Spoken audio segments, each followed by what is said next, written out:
Jadi yang mendirikan Unpas, Unpad itu adalah Pak Sura, kemudian menjadi rektor pertama Unpas, dan itu tidak berlangsung lama. Unpad tahun 58, lalu Unpas tahun 60, lalu kemudian STH itu tahun 63 ya, 64 ya.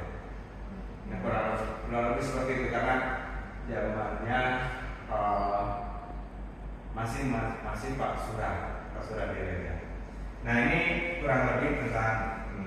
Lalu kemudian karena paguyuban pasukan, nanti mohon juga dukungannya pada teman-teman semua karena kebetulan saya adalah ketua bidang budaya pengurus besar paguyuban pasukan sekaligus juga ketua lembaga budaya Sunda. Nanti sedang mengembangkan untuk mendokumentasikan program